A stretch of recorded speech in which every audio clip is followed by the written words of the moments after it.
नमस्कार. या प्रेस कॉन्फरन्सच्या माध्यमातून एक उमेदवार म्हणून, एक निवडून आलेला आमदार म्हणून, लोकात काम करणारा एक सेवक म्हणून, तसंच काल राष्ट्रवादी शरदचंद्र पवार या पक्षाची जेव्हा बैठक झाली तिथं आलेले आमचे सर्व उमेदवार, त्यातले 10 जे विजयी झालेले होते आणि इतर ज्यांना पराजय हा स्वीकारावा लागला, अशा सगळ्यांची चर्चा केल्यानंतर काही मुद्दे समोर आलेले आहेत. त्यातल्या काही मुद्द्यांवर आम्ही अभ्यास सुद्धा केलेला आहे आणि अजून अभ्यास सुरू आहे. पण एक गोष्ट इथं मला स्पष्ट करायची आहे की आम्ही सत्तेत आलो नाही म्हणून आम्ही नाराज आहे असं नाही. सत्तेत येईल नाही हा विषय दुसरा, पण आमचा कुठेतरी एक अंदाज होता, काही झालं तरी आम्ही 124 ते 130च्या खाली येणार नव्हतो आणि वरती जो काय आकडा होता तिथं स्पर्धा होती, चुरशीची लढत होती. अनेक उमेदवार हे प्रामाणिकपणे तिथं लढले, मनापासून लढले. आम्ही तिथं सभेला गेलो, साहेब गेले, अनेक इतर महत्त्वाचे नेते तिथं गेले. तिथं जो उत्साह होता सभेमध्ये, कुणीही भाड्यावर पैसे देऊन आणलेली लोक तिथं नव्हते. एवढा उत्साह असताना कुठे मोठ्या प्रमाणात नाराजगी ही सरकारवर त्या ठिकाणी असताना सुद्धा सोयाबीन, कपाशी, बेरोजगारी, महिला सुरक्षेचा विषय अतिशय महत्त्वपूर्ण तिथं असताना, दुधाचा प्रश्न महत्त्वपूर्ण असताना सुद्धा जे काही निकाल लागले ते निकाल स्वीकारण्यासाठी उमेदवार सोडा, कार्यकर्त्यांपासून लोकांपर्यंत कोणालाही हा निकाल एवढा सहजपणे महायुतीला कौल मिळेल असं वाटत नव्हतं. काही मुद्दे इथं सांगतो. एक तर ईव्हीएम मशीनवर 6 कोटीपेक्षा जास्त मतदान तिथं झालं. पण महत्त्वाचं काय की 5,33,000 मतदान हे पोस्टल बॅलेटवर झालं. पोस्टल बॅलेटवर जेव्हा मतदान होतं त्याच्यामध्ये काही प्रमाणात अंदाज आपल्याला येतो की या महाराष्ट्रामध्ये काय होणार आहे. याच्यामध्ये आपण जर बघितलं तर ईव्हीएम पोस्टल बॅलेटला जर आपण NDAला बघितलं तर 43.3% पसंती होती आणि तसंच महाविकास आघाडीला आपण बघितलं तर 43.1% अशी पसंती होती. पण जेव्हा ईव्हीएम मशीनकडे आपण वळलो आणि ईव्हीएम मशीनची मतमोजणी सुरू झाली तेव्हा आपण जर बघितलं तर 49.5% हे NDAकडे गेलं आणि तिथं आम्ही 43वरून डायरेक्ट 35वर तिथं आलो. म्हणजे 0.2% बॅलेटवर आमचा फरक होता महायुतीनं आमच्या, तो डायरेक्ट 14%वर तिथं गेला. आता ह्याच्यामध्ये आपण आकडेवारी जर घेतली आमदारकीची तर असा अंदाज होता की NDAचे 141 उमेदवार निवडून येतील आणि त्याच्यामध्ये आमचे 137च्या आसपास उमेदवार निवडून येतील बॅलेट पेपरच्या अनुषंगाने. कारण का सर्वे आपण जेव्हा करतो तेव्हा 1,50,000 नाही तर 2 लाख असे सॅम्पल घेतो, त्याच्यावरनं आपण अंदाज काढतो महिला पुरुषचा प्रॉपर मिक्स करून की कुठली पार्टी सत्तेत येईल, त्याला आपण प्री पोल पोस्ट पोल अशा पद्धतीने तिथं म्हणत असतो. त्यात आमचे 137 येतील असं वाटत होतं, 141. आमचे जे कुठले सर्वे होते त्याला 137च्या आसपास आम्ही तिथं येत होतो. पण जेव्हा ईव्हीएम मशीन सुरू झाले तेव्हा क्लीन स्वीप म्हणजे 234 हे महायुतीचे निवडून आले आणि आम्ही डायरेक्ट 50वर तिथं आलो. आता आपण जर बघितलं तर 2019ला आमदारकीचं इलेक्शन जेव्हा आपण बघितलं असेंब्लीचं, त्याच्यामध्ये बॅलेट पोस्टरवर काँग्रेस 45 दिसत होतं, किती निवडून आले? 44 आले. 101 BJP दिसत होतं, किती आले? 105 आले. बॅलेटवर इंडिपेंडंट 12 दिसत होते, 13 आले. शिवसेना 56 दिसत होतं बॅलेटवर, किती निवडून आले? 56 आले. आम्ही 60 दिसत होतो, ते 54 आम्ही तिथं निवडून आलो. म्हणजे बॅलेटची मुवमेंट, बॅलेटमध्ये जे काय आपल्याला दिसतं आणि ॲक्च्युली जे दिसतं आपल्या मशीनवर ईव्हीएम ते समानच्या आसपास असतं, नाही तर ±2-3% असतं. 13%चा डिफरन्स तिथं नसतो. महाराष्ट्र पार्लमेंट 2024चं आपण जर घेतलं तर शिवसेना उद्धव ठाकरे साहेबांना 13 येतील असं वाटत होतं, बॅलेटवर आले 10. तिथं काँग्रेसला 6 वाटत होते, आले 8. तिथं आम्हाला 11 वाजत, तिथं इंडियन नॅशनल काँग्रेस जर आपण घेतली तर कुठेतरी 11च्या आसपास येतील असं वाटत होतं. भारतीय जनता पार्टी बॅलेटवर 12 दिसत होतं, 9 आलं. शिवसेना 6वर 6 आलं आणि नॅशनल दादांची पार्टी 0 दिसत होतं, 1 तिथं आलं. आणि अशा पद्धतीने म्हणजे बॅलेट साधारणपणे समान तिथं वोटिंग तिथं दाखवत असतं. हेच आपण जर हे घेतलं हरियाणा पॅटर्न, तर हरियाणामध्ये पोस्टल बॅलेटवर काँग्रेस 73 दिसत होतं, आलं 37, बीजेपी 16 दिसत होतं, आलं 48. आता ह्याच्यात अजून एक मोठा फरक झालेला आहे. एक तर बॅलेट आणि ह्याच्यावरून मी तुम्हाला अंदाज सांगतो. दुसरं, वोटिंगमध्ये मोठ्या प्रमाणात वाढ झालेली आहे. म्हणजे आता पार्लमेंट 2014 आणि असेंब्ली 2014 याच्यामध्ये 37 लाखाची वाढ झाली होती. 7.6% मतदारांनी ज्यांनी मतदान केलं त्याच्यात वाढ झाली होती. त्यानंतर 14 आणि 19 पार्लमेंट, 14 असेंब्ली आणि 19 पार्लमेंटमध्ये 16 लाख. त्यानंतर 19 पार्लमेंट आणि असेंब्ली 19 याच्यामध्ये 11 लाखाची वाढ झाली होती. पार्लमेंट 24 आणि असेंब्ली 19चा फरक काढला तर 20 लाख आहे. पण आत्ताची खासदारकी आणि आत्ताची आमदारकी ह्याच्यामध्ये जर आपण फरक काढला तो हा फरक येतो 74 लाख.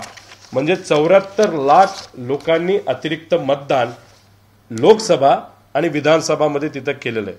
माझ्या मतदारसंघामध्ये 40,000ली वाढ तिथं झालेली आहे. ते आकडे मी तुम्हाला देतो. आता आमचं म्हणणं एवढंच आहे की ही जी मोठी वाढ झालेली आहे याच्यात गाड्या मोठ्या प्रमाणात लागल्या असत्या, त्या गावामध्ये सुद्धा एक चर्चा झाली असती, अरे जबरदस्त वोटिंग वाढले, खूप मोठ्या प्रमाणात लोकांची गर्दी आहे. ठराविक बूथ सोडले जिथं मतदान जास्त आहे पण बूथ 2च आहे. जिथं 3 बूथ पाहिजे होते तिथं 2 असल्यामुळे तिथं 9 वाजेपर्यंत चाललं. पण बहुतांश बूथवर मतदान पटकिनी संपलं होतं. तर 74 लाख ही जी ग्रोथ तिथं झालेली आहे त्याच्या खोलात जर आपण गेलो, भोसरीला 1 लाखाची वाढ लोकसभा आणि विधानसभेमध्ये मतदानात वाढ झालेली आहे आणि तिथं बीजेपीचा उमेदवार निवडून आला. त्यानंतर पनवेलमध्ये 87,000, मावळमध्ये 72,000, शिरूर जिथं अशोक बापू निवडून येतील असं आम्हाला वाटत होतं तिथे 71,000. आणि ही मेजॉरिटी जी वाढ झाली जिथं जिथं झालेली आहे तिथं महायुतीचा उमेदवार मोठ्या प्रमाणात निवडून आलेला आहे. तुम्ही जर सोशल मीडिया नाही तर टीव्हीवर काही चर्चा बघितल्या, शिर्डीमध्ये काही विद्यार्थ्यांनी मतदान केलं अशी तुम्ही चर्चा ऐकलेली आहे. काही जसं आपलं कन्नड आहे तिथं जेवढं मतदान आहे त्याच्यापेक्षा कितीतरी जास्त मतदान ईव्हीएमवर झालंय. त्यात ईसीआय म्हणजे इलेक्शन कमिशनने एक्सप्लेनेशन दिलं, पण ते एक्सप्लेनेशन सुद्धा आपण टॅली केलं. त्याच्या मोठ्या प्रमाणात तिथं आपल्याला फरक हा त्या ठिकाणी दिसतोय. आता ह्याच्यामध्ये आपण जर बघितलं तर पोस्टलवर 56% भाजप दिसत होतं, ईव्हीएम मध्ये डायरेक्ट 90%वर गेलंय. शिंदेगड 35% पोस्टलवर दिसत होतं, डायरेक्ट 70%वर गेलंय.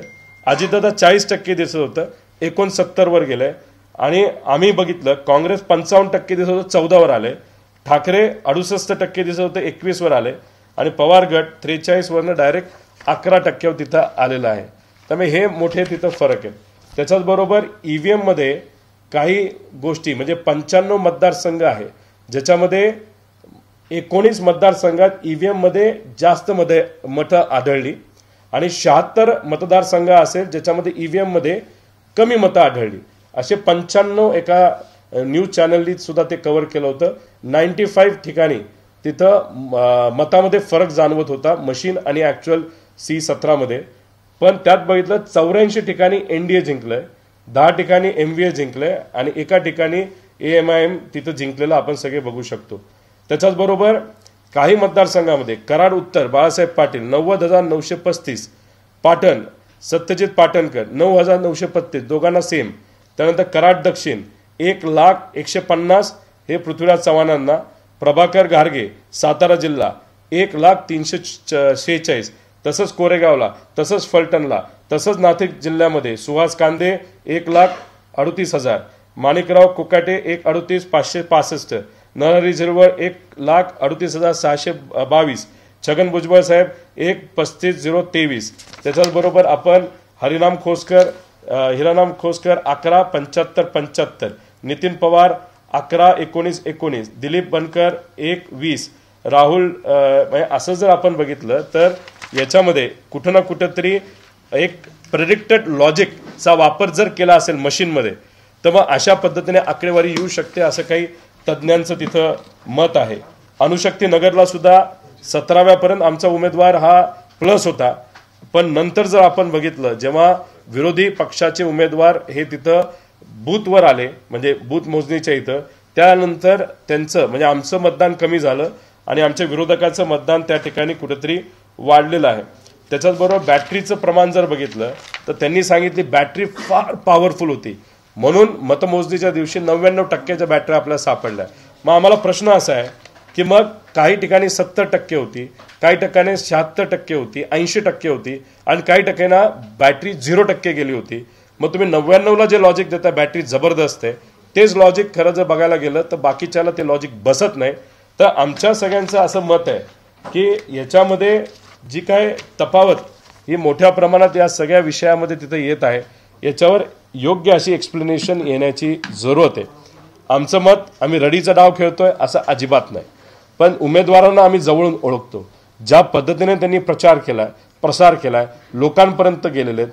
2019ला काही उमेदवार आमचे हारले होते, पण त्यावेळेस त्यांनी कुठेही असं मन व्यक्त केलं नाही अरे आम्ही हारायला नको पाहिजे होतो, ते म्हणाले आम्ही कुठेतरी कमी पडलो. पण आज जर बघितलं की 5 वर्ष त्या लोकांनी सत्ता नसताना सुद्धा काम केलं, पण तरी सुद्धा ते आज हारलेले आहेत आणि मोठ्या मोठ्या मार्जिनने तिथं हारलेले आहेत. त्यामुळे आमच्या सगळ्यांचं मत असं आहे की इलेक्शन कमिशननी आमची एक मागणी मान्य करावी. 4 दिवसासाठी मोठे कॅमेरे लावा, भारी कॅमेरे लावा. ज्या ठिकाणी तुम्हाला ईव्हीएम आम्ही सांगू ते ईव्हीएम तुम्हाला द्यायचे, तिथं ते ईव्हीएम आम्ही खोलणार, बघणार, आमचे तज्ज्ञ येणार. जे काय आमचे डाऊट्स आहेत ज्याच्यामध्ये आता ते काय म्हणतात की इंटरनेटला कलेक्टेड नाही म्हणून हे मॅन्युप्युलेट होऊ शकत नाही, पण बेरूटला पेजर हे जे डिव्हाइस आहे ते इंटरनेटचं डिव्हाइस नाही आहे, ते साधं GSM वर चालणारं डिव्हाइस आहे, जसं आपलं ईव्हीएम मशीन चालतं. टेररिस्ट लोकांनी ते पेजर हे हॅक केलं. एका वेळेस बेरूटला सगळे पेजर तिथं फुटले आणि लोकांचा मृत्यू त्याच्यामध्ये झाला. म्हणजे इंटरनेटला कनेक्ट नसणारा डिव्हाइस हे सुद्धा हॅक होऊ शकतं, बाहेरून मॅनेज होऊ शकतं. हे बेरूटला तिथं आपल्याला जाणवलं आहे. त्यामुळे इलेक्शन कमिशनला आमची विनंती आहे की कृपा करून आम्हाला हे सगळे मशीन्स बघायचे आहेत, जे आमच्या सगळ्यांचे डाऊट्स आहेत ते आम्हाला क्लिअर करायचे आहेत. आता ह्याच्यात झालं असं आहे की आता येणाऱ्या महानगरपालिका, जिल्हा परिषद, पंचायत समिती याच्यामध्ये आता लोक म्हणायला लागली की जर अशा पद्धतीने ईव्हीएम हॅक केले जातील, आम्हाला वाटत नव्हतं महायुती एवढ्या मोठ्या प्रमाणात 220 पेक्षा जास्त उमेदवार त्यांचे निवडून येतील, 140, 144, 135च्या आसपास ते अडकतील. असं असताना सुद्धा तिथं वन साइडेड इलेक्शन झालेलं आहे. नक्कीच ईव्हीएम मध्ये काहीतरी झालेलं आहे. हे डाऊट लोकशाहीसाठी योग्य नाही. त्यामुळे इलेक्शन कमिशनने ते मशीन आम्हाला देऊन त्याची चिकित्सा, त्याचं इन्व्हेस्टिगेशन, त्याचं पोस्टमॉर्टम हे आमच्या तज्ज्ञांच्या मदतीने कॅमेराच्या खाली मीडियाला सुद्धा तिथं परवानगी द्या. जे जे काय आमचे डाऊट आहेत ते सर्व डाऊट आम्हाला बघायचे, पण मशीन जे आम्ही मागू तेच मशीन आम्हाला तिथं दिले पाहिजे अशी विनंती इथं खरं तर आम्ही देतो. त्याच्याचबरोबर आपण जर बघितलं तर लोकसभेला जे मतदान झालं, ज्या पद्धतीने झालं, कसं झालं याचा अंदाज आम्हाला आहे. आणि मी मगाशी जी आकडेवारी दाखवली की गेल्या वेळेस जे पार्लमेंटरी इलेक्शन झालं म्हणजे लोकसभेचं आणि जे आत्ता झालं त्याच्यामध्ये मतदानात खूप मोठा फरक नाही आहे. पण आत्ता आपण लोकसभेचं इलेक्शन आणि विधानसभेचं इलेक्शन बघितलं तर आजपर्यंत इतिहासात सगळ्यात जास्त वाढ 13% वाढ तिथं झालेली आहे. ते अननॅचरल आहे, ते कुठंतरी एक डाऊट घेण्यासारखं आहे. नाहीतर काही लोक म्हणतील मग तुम्ही लोकसभेचा निकाल स्वीकारता आणि विधानसभेचा नाकारता. आता याच्यामध्ये आपण जर बघितलं तर इथं जे जम्मू काश्मीरमध्ये इलेक्शन झालं त्याच्यामध्ये फक्त 28 ठिकाणी बीजेपीने उमेदवार दिले होते, त्यात 23 उमेदवार हे मुस्लिम उमेदवार होते. पण बाकी ठिकाणी त्यांनी एक सुद्धा उमेदवार दिला नाही जिथं मुस्लिम मतदार हे जास्त आहेत, 98%, 99%. तसंच आपल्या या महाराष्ट्रामध्ये सुद्धा जर आपण बघितलं तर जिथं कुठलं ते 98% मुस्लिम मतदान आहे मालेगाव सेंट्रलमध्ये, तिथं कुठेही काय गडबड झाली असं आमचं मत नाही. त्याचं मुख्य कारण जर तिथं गडबड झाली असती ती गडबड लगेच आपल्याला सापडली असती, समोर आली असती. तिथं गडबड नाही, पण आमचं असं मत आहे, शंका आहे की बाकी ठिकाणी कदाचित गडबड ही झाली असावी.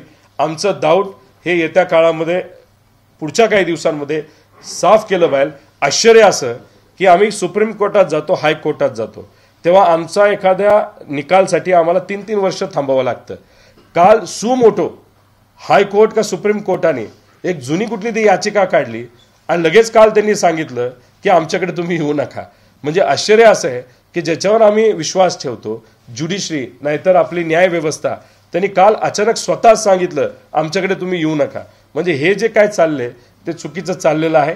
याच्यात स्पष्ट भूमिका घेत इलेक्शन कमिशनली आम्हाला त्या गोष्टी तिथं सांगितलं पाहिजे. त्याच्याबरोबर फॉर्म 20 हा जो फॉर्म असतो तो लोकसभेचा सुद्धा अजूनपर्यंत मिळाला नाही. म्हणजे बूथ वाईज जिथं जिथं मतदान झालं ते अजूनपर्यंत आम्हाला लोकसभेचं मिळालं नाही, विधानसभेचं मिळालंच पाहिजे. त्याच्याबरोबर वोटर टर्नआउट जे ॲप होतं ते काल परवापासून बंद आहे. म्हणजे आम्ही माहिती काढायला जातोय ते सगळे अव्हेन्यूज तिथं बंद आहेत. त्यामुळे आम्ही ज्या बूथवर आम्ही संवेदनशील बूथ सांगितले, जिथं आम्ही CCTV कॅमेरे लावा असं सांगितलेलं आहे, आता तिथं सुद्धा आम्ही विनंती केलेली आहे त्या CCTV कॅमेऱ्याचं फुटेज आम्हाला पाहिजे. C17 आमच्याकडे असतात. 17A हा जो फॉर्म असतो तो आम्हाला तिथं लागणार आहे. 20 नंबरचा फॉर्म आम्हाला तिथं लागणार आहे. जे जे काय उमेदवार मागतील, आमची पार्टी मागेल ते आम्हाला द्यावं. आणि ते जे मशीन आहे त्या मशीनचं पोस्टमॉर्टम हे सामान्य लोकांच्या समोर व्हिडिओवर आणि तिथं असणाऱ्या कॅमेरासमोर आणि आमच्या तज्ज्ञांच्या समोर हे 4 ते 5 दिवसामध्ये झालं पाहिजे. गेल्या वेळेस संधी दिली होती, 15 मिनिटासाठी दिली होती. 15 मिनिटात आपल्याला काही स्पष्ट होत नाही. त्यामुळे आम्ही तज्ज्ञ आणू, हिंमत असेल तर इलेक्शन कमिशनली आम्ही सांगेल ते EVM पुढे आणत त्याच्यावर चर्चा करण्याची खऱ्या अर्थाने तिथं जरूरत आहे. आणि त्याच्यात जर आपण बघितलं तर लोकांचं मत असं आहे की जे काय मतदानामध्ये वाढ झालेली आहे त्याच्यातलं काही मतदान हे मशीनली स्वतःहून त्या ठिकाणी कदाचित केलं असावं, असं काही कार्यकर्ते आणि उमेदवारांचं तिथं मत आहे ज्यांना पराजय स्वीकारावा लागला. त्यामुळे कन्फ्युजन न ठेवता, लोकशाही धोक्यात न आणता याच्यावर क्लॅरिटी ही आणायलाच पाहिजे असं आमच्या सगळ्यांचं मत आहे. तुम्ही जर छोटंसं उदाहरण घेतलं, एका पक्ष जे महायुतीमध्ये त्यांचे प्रवक्ते आणि ते सुद्धा मोठ्या नेत्या ह्या टीव्हीवर आल्या होत्या 7:30 वाजता. त्यांना कोणीतरी विचारलं की तुमचे किती उमेदवार निवडून येतील, त्यावेळेस त्यांनी सांगितलं होतं 15 ते 18 हे महायुतीच्या एका घटक पक्षाने आमचे उमेदवार निवडून येतील असं सांगितलं होतं. त्यांचा आकडा आता 40-42च्या पुढे गेलेला आहे. आता ह्याच्यात जर नेते आणि पदाधिकारी प्रवक्त्यांनाच कॉन्फिडन्स नव्हता आणि नंतर जे घडलं ते फार वेगळं घडलं, तर याच्या मागे कोण, ह्याच्या मागे काय आहे? आणि हे सगळ्या मशीन ज्या गुजरातवरनं आणल्या होत्या, म्हणजे आमचे सगळे प्रोजेक्ट गुजरातला गेले आणि गुजरातले आम्हाला काय दिलं असेल तर EVM मशीन दिलं. आणि ते EVM मशीनमधून जेव्हा वोट मोजणी झाली त्याच्यात सर्वात मोठं कन्फ्युजन आज या महाराष्ट्रामध्ये कुठेतरी आहे. त्यामुळे EVMचं मशीन याच्यामध्ये आपल्या महाराष्ट्राची जी काही लोकशाही आज अडकली असं आपल्या सगळ्यांना म्हणावं लागेल.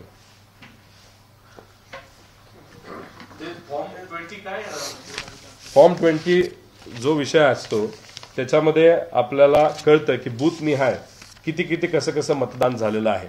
आता ह्याच्यावर क्लॅरिटी आणण्यासाठी इलेक्शन कमिशनली पुढाकार घेऊन, एक तर आमचा तो अधिकार आहे, लोकसभेला सुद्धा अधिकार होता, त्यांनी तो फॉर्म द्यायला पाहिजे होता, जो दिला नाही.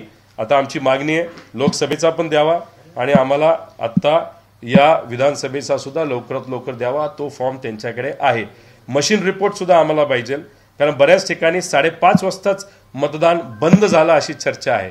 आता ह्याच्यामध्ये कन्फ्युजन का निर्माण होतं की जेव्हा तुम्ही मशीनला मॅन्युप्युलेशन करता त्या मशीनमध्ये जे क्लॉक असतं, जे घड्याळ असतं, त्याच्यामध्ये सुद्धा मॅन्युप्युलेशन होतं. त्यामुळे मशीन रिपोर्ट आम्हाला मिळाला पाहिजे, कारण बऱ्याच ठिकाणी 5:30 वाजता पोलिंग हे बंद झालं होतं. पोलिंग 5:30, 5 नाही तर 6च्या आधी तेव्हाच बंद होतं जोपर्यंत 100% मतदान होत नाही. जर 100% मतदान तिथं झालंच नसेल, असं कुठलंच बूथ नाही जिथं 100% झाले, तरी सुद्धा 6च्या आधी तुम्ही मशीन का बंद केलं, त्याचं कारण काय होतं, या सगळ्या गोष्टींवर कुठेतरी स्पष्टता आणायची खऱ्या अर्थाने आज लोकशाही टिकवण्यासाठी आपल्या सगळ्यांना जरूरत आहे. त्याच्याचबरोबर काही TV चॅनलनी सुद्धा EVM मशीन कसं हॅक करता येईल.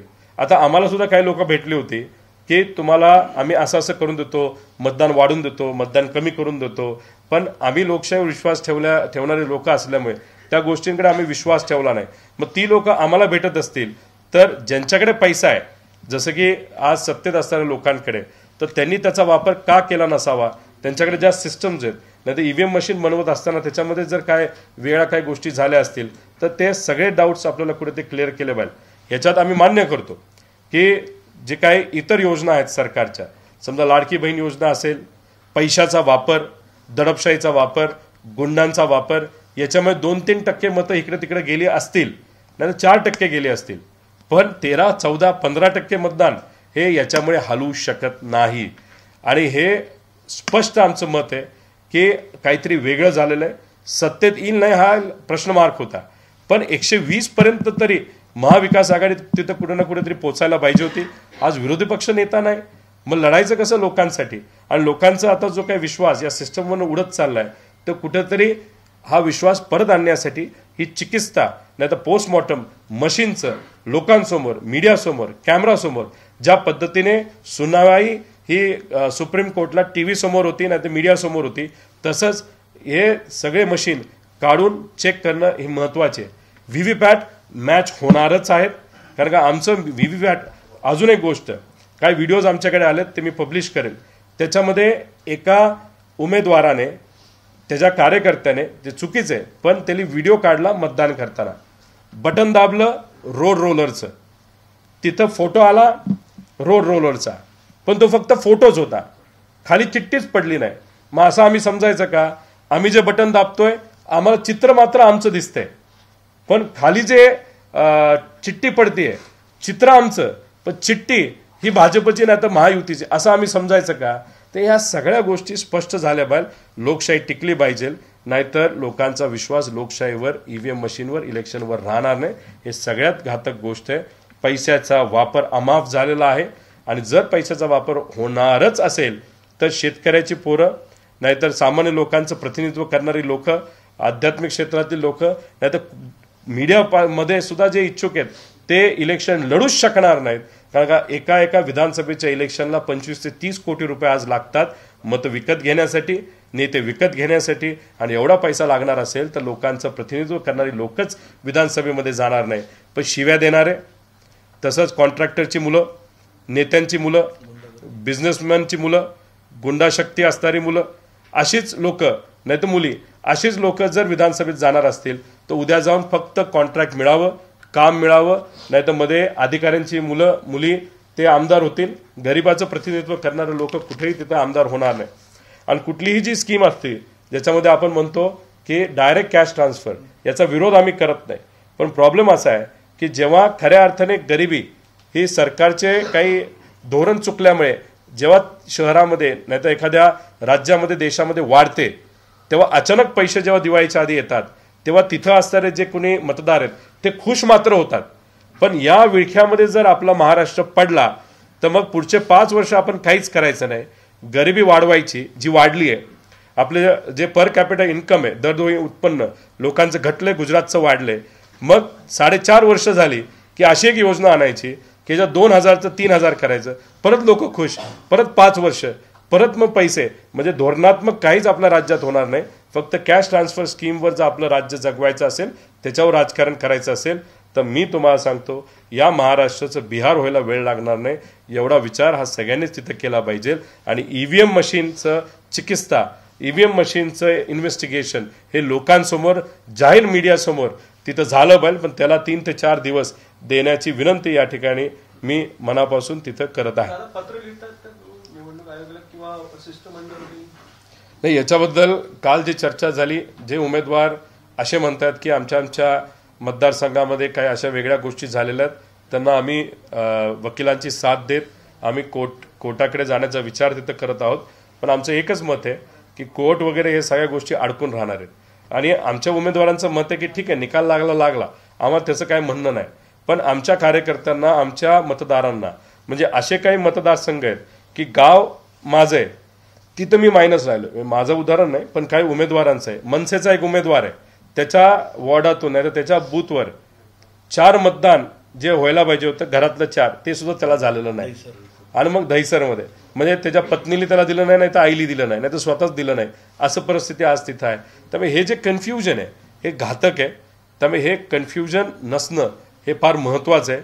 नाही तर उद्या जाऊन कुणीही इलेक्शनकडे फिरकणार नाही आणि हळूहळू मतदान कमी झालेलं आपल्या सगळ्यांना बघायला मिळेल. आता तुम्ही एक महत्वाचा विषय की आम्हालाही काही लोक असे भेटले होते की जे मतदान वाढून देतो असं म्हटले होते. तुम्ही त्याच वेळी त्यांना काय एक्सपोज केलं आणि त्यांना समोर का आणलं नाही, हा एक भाग. आणि दुसरा, मग त्याच्यानंतर तुम्ही म्हणता की ते त्यांच्याकडे गेले असण्याची शक्यता आहे. नाही, तसं नाहीये. मी ते म्हणत नाही की त्यांच्याकडे गेले असावेत.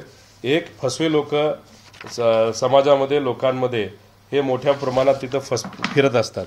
आणि आमचा लोकशाहीवर विश्वास असल्यामुळे हे जे फसवे असतील ते भेटले असतील. आम्ही फक्त एवढंच त्यांना सांगितलं की हे फसवेगिरी, आम्ही याच्यावर विश्वास त्या ठिकाणी ठेवणार नाही.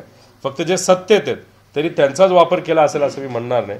पण ती जी कुठली सिस्टम असेल ज्याच्यामुळे त्यांना कॉन्फिडन्स होता की आम्ही हे करू शकतो ते करू शकतो. आता तुम्हीच थोडंसं उदाहरण घ्या. मुंबई तक हा जो चॅनल आहे त्यांनीच एक कुठला तरी एक व्हिडिओ सिस्टमवर टाकलेला आहे, त्याच्यामध्ये स्टिंग ऑपरेशन त्यांनी केलं असं सांगितलंय. ते तुम्ही थोडंसं डिटेलमध्ये बघून घ्या. ते स्टिंग ऑपरेशन काय होतं, कसं काय झालं, कशामुळे झालं, याचा कुठं ना कुठेतरी अंदाज तिथं करण्याची घेण्याची जरूरत आहे. आमचं तिथं मत आहे. व्हीव्हीपॅटमध्ये पण चेंजेस होऊ शकतात असं तुम्ही म्हटलंय. नाही, व्हीव्हीपॅटच्या बाबतीत मी एवढंच म्हणतोय की फोटो दिसताना, जसं मी एक उदाहरण आहे, मी व्हिडिओ मागितलेला, तो व्हिडिओ मी उद्या पब्लिश करेल. एका उत्साही कार्यकर्त्याने, खरं तर ते अलाउड नाही आहे पण तरीसुद्धा त्यांनी मोबाईल नेला, पण असतो एक जोश असतो, बघ मी माझ्या नेत्यासाठी काय केलं, त्यांनी तो व्हिडिओ काढलाय. त्या व्हिडिओमध्ये दिसतं असं की तिथं जो फोटो निघतो तो नुसतं फोटोच दिसतो, पण चिठ्ठी जी खाली पडायला पाहिजे ती चिठ्ठी पडत नाही. मग कुठेतरी शंका अशी येते की मतदान केलं, दिसताना फोटो आम्हाला आमचा दिसला ज्याला आम्ही मतदान केलं, आणि नंतर कळतं असं की तिथं फोटो तो दिसला असला तरी चिठ्ठी खाली जी पडली ती कदाचित ही महायुतीच्या पक्षाची नाही तर भाजपची पडली असावी, असंही काही डाऊट आम्हाला त्या ठिकाणी येतं.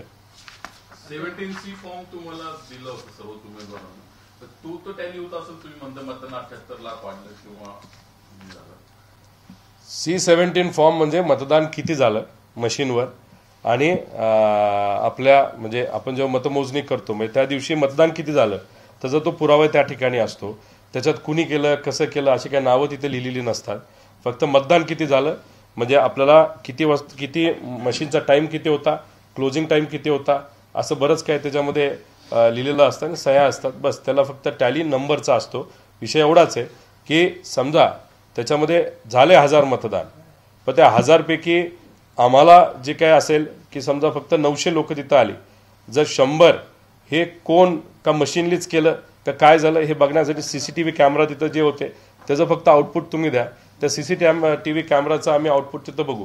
आता काही जसं शिरूरमध्ये काही करमाळ्याची लोक तिथं आढळली, काही साताऱ्याची लोक तिथं आढळली.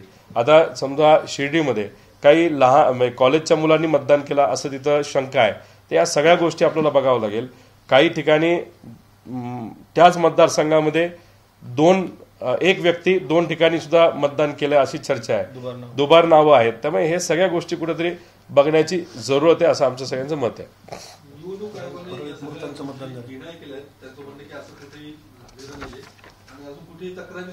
कशाच्या बाबतीत हे बघा, कन्नडच्या बाबतीत त्यांनी काय सांगितलंय, लोकांनी आवाज उठवला तेवढा परत आयोग जागं झालं. त्यानंतर त्यांनी सांगितलं होतं 81 नंबर बूथवरील आकडेवारी चुकून 80वर पडली, पण त्याच्यात 81 नंबरचं चुकते ना परत. मग ते काय म्हणणार, आता 82चं 81ला पडलं, मग परत काय म्हणणार 83चं 81वर पडलं. म्हणजे काहीतरी लॉजिकल सांगितलं पाहिजे. बोलायचं म्हणून बोलून चालत नाही. मग तुम्ही 20 फॉर्म द्या, आम्ही जो मागतोय तो मशीन रिपोर्ट द्या आम्हाला. सगळे तुम्ही व्हिडिओ जे काढले गेले ते CCTV कॅमेरा जे संवेदनशील बूथ होते ते आम्हाला तुम्ही द्या. त्यानंतर मशीनची चिकित्सा करण्याची परवानगी त्या ठिकाणी तुम्ही द्या, पण 15 मिनिटं नाही. आमच्या जे कोणी टेक्निशियन्स आहेत ते तिथे येतील, अधिकाऱ्यांसमोर, मीडियासमोर, TV समोर, लोकांसमोर जे काय आम्हाला चेक करायचं तिथं आम्ही चेक करून घेऊ. जावं लागेल, कारण का काय, ठीक आहे मी निवडून आलोय, मला तसं टेन्शन नाही. पण मी काल जेव्हा आमच्या उमेदवारांना भेटलो ते म्हणाले काही नाही, सगळं केलं आम्ही, लोकांपर्यंत गेलो, लोकांचा आत्मविश्वास आहे, लोक आमच्याकडे रडत आलेले आहेत. अहो हे या गावामध्ये कुठेही मतदान कमी होऊच शकत नाही. हे कसं झालं आम्ही ॲफिडेव्हिटवर लिहून तुम्हाला देतो.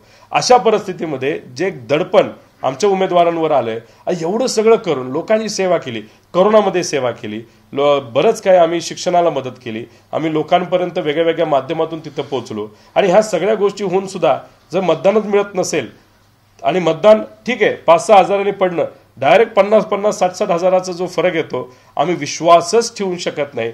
ही जी आमच्या उमेदवारांची परिस्थिती झाली ती कुठेतरी समजून घेऊन मला असं वाटतं की चिकित्सा करण्याची त्या ठिकाणी जरूरत आहे. तुम्ही निवडून आले तर अजित पवारांनी सभा घेतली नाही म्हणून ते कारण ठरलं असं ते परवाच्या दिवशी म्हणत होते. तुम्हाला त्याचं वाटतं का ते जे बोलतात? आमचं मत होतं की मोदी साहेबांची आणि अमित शहा साहेबांची जी सभा तिथं ठरली होती ती व्हायला पाहिजे होती. मग माझं मताधिक्य वाढलं असतं. त्यामुळे आज कुणी काय बोलू शकतं. मग अमित शहाची सभा तिथं कॅन्सल झाली ना, का कॅन्सल झाली? ते तर तुमच्याच पक्षाचे नेते, त्यानंतर देवेंद्र फडणवीस साहेब तिथं प्रचाराला का नाही आले? मग तिथं नड्डा आले, हात हलवला, टाइम असताना सुद्धा हात हलवून निघून गेले. मग आता म्हणायचं का नड्डांना पाहिजे होते, राम शिंदे पडले बाहेर? उगाच काहीतरी तुम्ही विषय घेऊन तिथं बोलत आहात आणि एक वेगळं भावनिक आणि भांडवल करण्याचा प्रयत्न करत आहात. म्हणजे 2019ला असंच तुम्ही भावनिक झाला, खापर विखे पाटलांवर फोडलं, मागच्या दरवाज्यानी तुम्ही तिथं MLC घेतली, आता परत तुम्ही रडताय. MLC आहातच, आता मंत्रिपद मिळालं पाहिजे. त्यामुळे हे जे काय भावनिक नाट्य त्यांनी काल तिथं केलं, त्याच्यामध्ये आमचा प्रश्न एवढाच आहे, मग तुमचे भाजपचे मोठे मोठे नेते का तिथं तुमच्या प्रचारासाठी आले नाहीत ते तुम्ही स्पष्टपणे लोकांना सांगा. राम शिंदे नाही, अजित पवार जे बोलले त्याच्यावरती मी प्रतिक्रिया विचारत होतो तुमच्या. अजित पवार म्हटले माझी सभा झाली असती तर काय झालं असतं? आता अजितदादांच्या सभा जिथं जिथं व्हायला पाहिजे होता तिथं का नाही झालं याचाही अभ्यास आपण तिथं करूया. बारामतीमध्ये अजितदादा एकच दिवस घालवायचे, आता त्यांना 10 दिवस का तिथं घालवायला लागले याचाही आपल्याला अभ्यास करावा लागेल. आता तुम्ही जर बघितलं इलेक्शन डिक्लेअर झाल्यापासून इलेक्शन होऊस्तंय जो काय काळ त्याच्यामध्ये गेला, जर दादा बारामतीमध्ये कमी आणि बाहेर जास्त त्यांनी फिरले असते तर चांगलं झालं असतं, पण त्यांना फिरता नाही आलं. त्यामुळे वेळ मर्यादित असल्यामुळे त्यांनी त्यांचे उमेदवार जिथे आहेत तिथं जाण्याची पसंती केली असावी म्हणून ते तिकडे गेले असतील. आता दादा वेगळ्या पक्षाचे नेते आहेत, त्यांच्याबद्दल मी तिथं काय बोलणार? त्यांची कॉमेंट अशी होती की थोडक्यात वाचले ते, थोडक्यात निवडून आले, मी जर तिथं सभा घेतली असती तर काय झालं असतं. म्हणजे मग आमचं हे म्हणणं आहे, अमित शाह साहेबांनी, मोदी साहेबांनी, नड्डा साहेबांनी भाषण करायला पाहिजे होतं. माझं मतदान 20,000 वाढलं असं जसं लोकसभेत झाले तसं. आज ठाकरे गटाची बैठक पार पडली, त्यामध्ये स्वबळावरती लढण्याचा विचार ठाकरे गट करतात. पुढची निवडणूक विचार आहे, चर्चा आहे, त्यांचं जेव्हा काही फायनल होईल तेव्हा आपण त्या बाबतीत जास्त स्पष्टपणे बोलून घेऊ. पण त्यांचं मत हे महानगरपालिका मुंबईच्या बाबतीत असावं, तिथं एकटे त्यांना लढायचं आहे. आता उद्या जाऊन असंही ठरू शकतं की ज्या काही स्थानिक स्वराज्य संस्था आहेत त्याचे काही इलेक्शन निवडणूक लागतील ते त्या जिल्ह्याला तिथं असणारे नेते ठरवतील, त्या पद्धतीने तुम्ही तिथं लढलं पाहिजे असंही कदाचित निर्णय घेतला जाऊ शकतो. जोपर्यंत उद्धव ठाकरे साहेब तिथं प्रेस घेऊन बोलत नाहीत तोपर्यंत फक्त चर्चेला आपण खरं समजून कुठलाही तिथं निर्णय घेऊ नये असं मला वाटतं. या निवडणुकीत शरद पवारांचे वोट ट्रान्सफर झाले नाहीत मातोश्री म्हणजे शिवसेनेला, असं काही आमदारांचं म्हणणं आहे. मशालीला वोट ट्रान्सफर झाला नाही त्याच्यामुळे पराभव झाला. आमदारांनी जाऊन सांगितलं. कसं आहे, आता शेवटी त्यांना जे वाटतं त्यांनी तिथं सांगितलेलं आहे, आम्हाला जे वाटतं ते आम्ही सांगितलेलं आहे. पण मी जो मुद्दा आज घेतला तर पार्टीच्या पलीकडे जाऊन होता, तो त्यांच्या गटासाठी सुद्धा होता, काँग्रेससाठी सुद्धा होता, आमच्यासाठी सुद्धा होता. म्हणजे विदर्भामध्ये लोक अक्षरशः सोयाबीन त्यानंतर कपाशी याचे भाव कमी असल्यामुळे तिथं मोठ्या प्रमाणात अडचणीत आलेले आहेत. तिथं ज्या पक्षाने बाहेरून कापूस आणला, ज्या पक्षाने सोयाबीनवर लक्ष दिलं नाही, ज्या पक्षाने दुधावर लक्ष दिलं नाही, अशा पक्षाला जर तिथं जास्त मतदान होते आणि ते निवडून येतात, याच्यावरनं मला असं वाटतं की काहीतरी चुकतंय, काहीतरी कुठेतरी पाणी मुरतंय. ते कुठं मुरतंय एवढं फक्त कळावं. ते कळत असताना लोकशाही मार्गाने सगळ्यांसमोर ते चिकित्सा झाली पाहिजे असं आमचं प्रामाणिक मत आहे. ठाकरे गटाच्या आमदारांचं हे पण म्हणणं होतं की मोदीयातनं बाहेर पडाच आणि कट्टर हिंदुत्ववादी भूमिका घ्या, अशा पद्धतीची भूमिका कालच्या बैठकीत त्या आमदारांनी मांडली. ठीक आहे, आता त्याच्याबद्दल न राऊत साहेबांनी स्पष्टीकरण दिलं, न उद्धव ठाकरे साहेबांनी स्पष्टीकरण दिलं, न आदित्य ठाकरेंनी स्पष्टीकरण दिलं की अशी अशी चर्चा झाली आणि असं असं आमचं मत आहे आणि मग आम्ही त्याच्यावर ही भूमिका घेत आहोत. फक्त चर्चेतून आपण एखादा निर्णय घेणं हे योग्य नाही. काल आमच्या बैठकीत काय चर्चा झाली ही स्वतः मी तिथं बोलून दाखवतोय आणि त्याच्यात बहुतांश ठिकाणी जे काही कन्फ्युजन आहे नाही तर डाऊट आहे ईव्हीएम मशीनचं हे मी तिथं आपल्या सगळ्यांसमोर तिथं व्यक्त केलं. ईव्हीएम संदर्भात तुमच्याकडे एवढी चर्चा झाली, त्याचवेळी मग आत्मचिंतन म्हणून बाबा आपल्या काय चुका झाल्या, उदाहरणार्थ अनेक ठिकाणी बंडखोरी आपण थांबू शकलो नाही, 20 पेक्षा जास्त ठिकाणी बहुधा तुमच्या मैत्रीपूर्ण लढती मयुवामध्येच झालेल्या आहेत. नाना पटोले आणि उद्धव ठाकरे यांच्या संदर्भात तो मुख्यमंत्री पदावरचा विषय किंवा तो संघर्ष, ह्या सगळ्या गोष्टींवरती कधी तुम्ही चिंतन करणार नाहीत का? हे बघा, ह्याच्यावर चिंतन करायचं झालं तर 57 ठिकाणी महायुतीमध्ये बंडखोरी झाली होती, त्याचा प्रभाव त्यांना तिथं मात्र आला नाही. आणि आम्हाला जर तुम्ही बघितलं तर बंडखोरीचा खूप इम्पॅक्ट तिथं आलाय असं नाही, पण आम्हाला जे ट्रॅम्पेट नावाचं चिन्ह आहे त्याचा खूप मोठा इम्पॅक्ट आलाय. 11 ठिकाणी आमचे उमेदवार तिथं पडलेले आहेत. त्यामुळे त्याचा तर आम्ही अभ्यास पूर्वीपासून केलेला आहे. दुर्दैव असं यंदा सुद्धा 11 ठिकाणी आम्हाला फटका बसलेला आहे. लोकांपर्यंत जाऊन सुद्धा माझ्याच मतदारसंघामध्ये रोहित पवार नावाचा एक डमी उमेदवार जो उभा केला होता त्याला ट्रम्पेट दिलं होतं. 3,500 मतं त्यांनी खाल्ली. त्याच्याबरोबर इतर ठिकाणी सुद्धा 11 उमेदवार आमचे त्याच्यामुळे तिथं पडले, त्याच्यावर चर्चा झाली. त्याच्याचबरोबर जे काही ओबीसी मराठा हा जो वाद या महाराष्ट्रामध्ये मुद्दामून काही सत्तेत असलेल्या लोकांनी निर्माण केला आणि त्याच्यावर एक वेगळ्या पद्धतीचं राजकारण झालं, त्याच्यामुळे सुद्धा मोठ्या प्रमाणात फरक झालेला जाणवतोय. हिंदू मुस्लिम करण्याचा प्रयत्न कटेंगे बटेंगे ह्याचाही तिथे इम्पॅक्ट आहे. पण आणि लाडकी बहीण योजनेचा आता ह्या सगळ्या गोष्टी घेतल्या तर ते 4 ते 5% येऊ शकतं प्लस मायनस. पण आमचं मत असं आहे की एवढा मोठा जो इतर ठिकाणी फरक झाला आहे, आता अशोक बापूंसारखा उमेदवार पडला पण 5,000ली पडला तर आम्ही म्हणलो असतो की ठीक आहे, तो जो इम्पॅक्ट आम्ही गृहीत धरतोय तो त्याच्यामुळे डायरेक्ट 74,000नी पडणं हे थोडंसं आम्हाला मान्य होत नाही. तुम्ही जर भोसरीमध्ये गेलात तर तिथं कुठलेही सर्वे तुम्ही बघा, त्याच्यामध्ये सकारात्मक सर्वे येत होते. तर डायरेक्ट 50,000चा फरक म्हणजे तिथं 1 लाखाली मतदान वाढतं आणि आमचा उमेदवार 50,000ली पडतो. तसंच तिथं इतरही मतदारसंघ आपण जर घेतले तिथं त्याच बाबतीत काही घोळ झालेला आहे. त्यामुळे मला काय म्हणायचं आहे की आम्ही सगळ्यांवर चर्चा केली. सगळ्या गोष्टी इतर गोष्टी आमच्या हातात आहेत. जी गोष्टी आमच्या हातात नाही ते ईव्हीएम. आता ईव्हीएम आमच्या हातात असलं असतं तर ते सुद्धा आम्ही TV समोर बोललो नसतो, तुमच्यापर्यंत आलो नसतो. पण ही गोष्ट इलेक्शन कमिशनच्या हातामध्ये आहे. त्यामुळे आता आम्ही तुमच्या माध्यमातून लोकांपर्यंत पोहोचतोय. लोकांकडनं सुद्धा मुवमेंट झाली पाहिजे. नाही तर 2029ला जेव्हा इलेक्शन होईल कुणीही सामान्य कुटुंबातून एखादा व्यक्ती इलेक्शनला उभा राहू शकत नाही अशी आजची परिस्थिती आहे. आणि जर सामान्य कुटुंबातल्या लोकांना इलेक्शनसाठी उभं राहायचं असेल तर आजच या लढ्यामध्ये सगळ्यांनी सहभाग घ्यावा. आणि आम्ही रडीचं डाव नाही, जो निकाल आहे तसाच ठेवा. आमचं काही मत नाही, फक्त आमचं मत आहे की चिकित्सा मशीनची आम्ही सांगेल त्या मशीनची लोकांसमोर तिथं झाली पाहिजे आणि लोकांसमोर खरं काय हे आलं पाहिजे. विश्वंभर चौधरींनी 100 जागांचे अनालिसिस केले. महाविकास आघाडीच्या 100 जागांना मतविभाजनाचा फटका बसलाय असं त्यांचं म्हणणं आहे. तुम्ही जो दोष ईव्हीएमला देताय त्याऐवजी उमेदवार जे देण्यात आले सारख्या नावाचे असतील किंवा 3रे 4थे उमेदवार जी मतं घेऊ शकतील 20 ते 25,000 पर्यंत अशा 100 जागा आहेत आणि विनिंग मार्जिन जे ते 2,500 ते 6,000च्या दरम्यान अशा 70 जागा आहेत ज्या महाविकास आघाडीच्या गेलेल्या आहेत. म्हणजे त्यांचं असं म्हणणं आहे की मतविभाजन हे प्रमुख कारण दिसतंय जे महाविकास आघाडीची स्ट्रॅटेजी फेल ठरली. म्हणजे महायुती हरियाणा पॅटर्न तिथं तुम्हाला वरचढ ठरली आहे. तुम्ही स्ट्रॅटेजीत मागे पडलात. आता ईव्हीएमच्या नावानं ओरडण्यात काही अर्थ नाहीये. नाही काय नाव त्यांचं, विश्वंभर चौधरींना मला विनंती करायची की जो काही डेटा आम्ही इथं मांडलेला आहे त्याचाही तुम्ही तिथं अभ्यास करावा. आता याच्यामध्ये जिथं आपल्याला नंबरमध्ये काही तफावत आलेली आहे त्याच्यामध्ये जर आपण बघितलं तर 94 ठिकाणी ती तफावत आली. त्यांचे 85 ठिकाणी महायुतीचे उमेदवार तिथे निवडून आले आहेत. याचाही कुठे ना कुठेतरी अभ्यास तिथं झाला पाहिजे.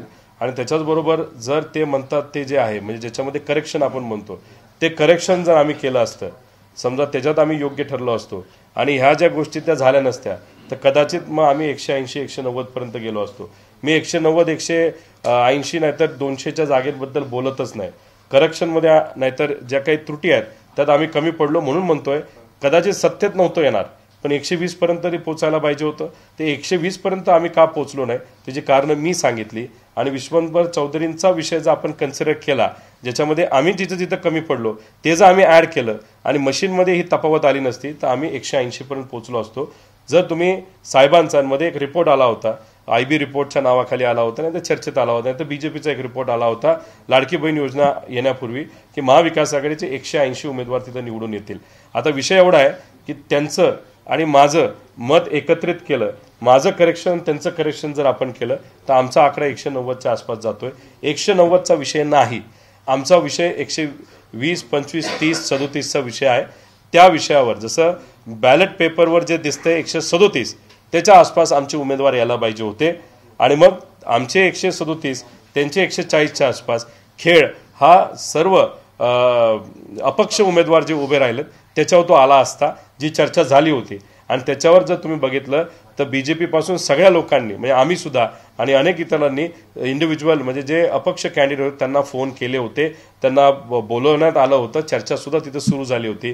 पण जो निकाल लागला तो कोणालाच हा न पचणारा निकाल लागला. आमचं मत तुम्ही आकडेवारी बदलू नका, 50लाच आम्हाला ठेवा. पण जे काही डाऊट सामान्य लोकांमध्ये आणि कार्यकर्त्यांमध्ये आलेलं आहे ते मात्र पारदर्शक पद्धतीने हे कुठेतरी लोकांसमोर क्लिअर झालं पाहिजे. नाही तर येणाऱ्या कुठल्याही निवडणूकमध्ये लढत असताना डाऊट जर डोक्यात राहिलं तर लोकशाही जिवंत राहणार नाही. लोकसभेला पश्चिम बंगाल, कर्नाटक आणि महाराष्ट्र ही 3 मोठी राज्य होती, ज्याचा मोठा आकडा हा लोकसभेसाठी महत्वाचा असतो. त्यावेळी तुमच्या मनाची शंका काय?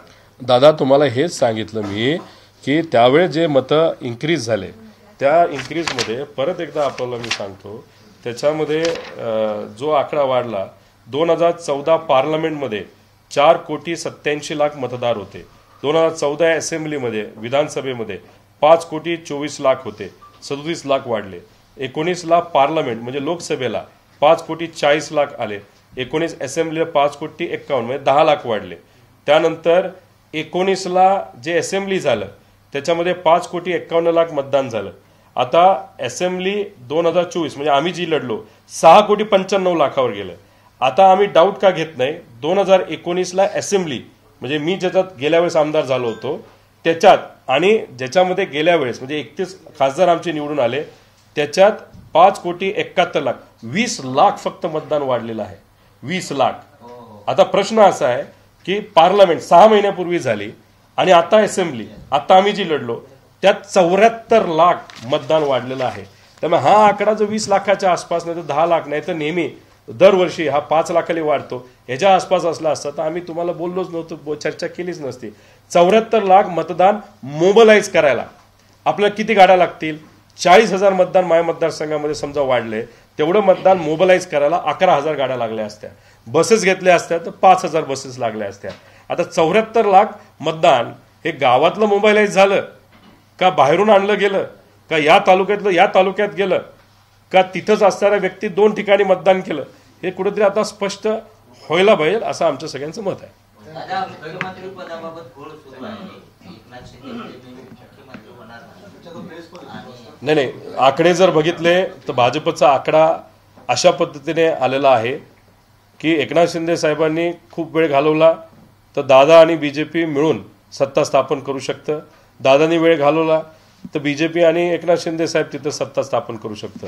त्यामुळे आता बरंच काही दिवस या गोष्टी चालतील असं नाही. खरं तर पहिल्याच दिवशी या गोष्टी व्हायला पाहिजे होत्या. उगाचच रटाळ पद्धतीने खेचाखेची सुरू आहे. सगळ्यांना माहिती काय होणार आहे. भाजपचंच तिथं मुख्यमंत्रीपद येऊ शकतं. फक्त दाखवण्यासाठी कदाचित एकनाथ शिंदे साहेबांना 1 वर्ष दिलं जाऊ शकतं, नाहीतर 5च्या 5 वर्ष मुख्यमंत्री हे भाजपचेच राहतील. आणि जर भाजपने सांगितलं 2.5 तर 2.5 वर्ष होईल. 2.5 वर्ष झाल्यावर पुढचे 2.5 वर्ष भाजपच राहील.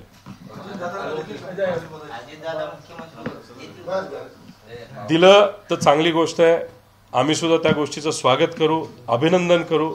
पण भाजपला तुम्ही चांगल्या पद्धतीने जर ओळखत असाल तर भाजप सहजपणे अजितदादांना मुख्यमंत्री बनवतील असं नाही. एकनाथ शिंदे साहेबांना सुद्धा बनवणार नाही.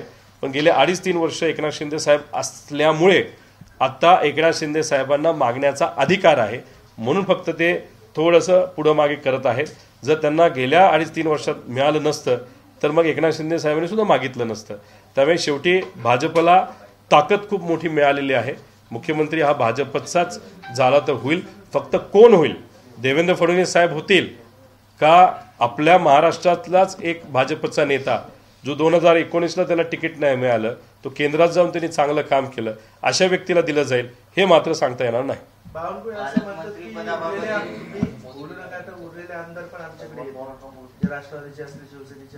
आल्यानंतर त्या बाबतीत चर्चा करू. पालकमंत्री पदाबाबत आता म्हणजे वादविवाद सुरू झाले. म्हणजे आधी मुख्यमंत्री ठरणार, आता पालकमंत्री नाशिक, पुणे जी महत्वाची रायगड जिल्हा त्यांच्यात वाद सुरू आहेत. महायुतीत खिचडी झाली असं वाटतं नाही. आता शेवटी तो त्यांचा अधिकार आहे. त्यांना मॅन्डेट तसं मिळाले, कसं मिळालं हा प्रश्न वेगळा. पण मिळालं असेल तर त्यांना कोणाला द्यायचं ते द्या. आता गेल्या वेळेस पण बऱ्याच लोकांनी कोट बीट जॅकेट शिवून ठेवलं होतं, त्यांना मिळालं नव्हतं. तर त्यांचा अधिकार पहिला असावा. त्यामुळे थोडंसं वादविवाद होतील. बरीच काही चर्चा आपल्या टी व्हीवर बघायला मिळेल. जे काही आपण सोप ऑपरा ज्याला म्हणतो, नाहीतर जे काही पारंपरिक आपण चॅनल्स तिथं बघतो ते जरा काही दिवस बंद करून फक्त न्यूज चॅनल जरी बघितले तरी आपल्याला एंटरटेनमेंट पुढचे बरेच दिवस बघायला मिळेल असं मला वाटतं. एबीपी माझा, उघडा डोळे बघा नीट.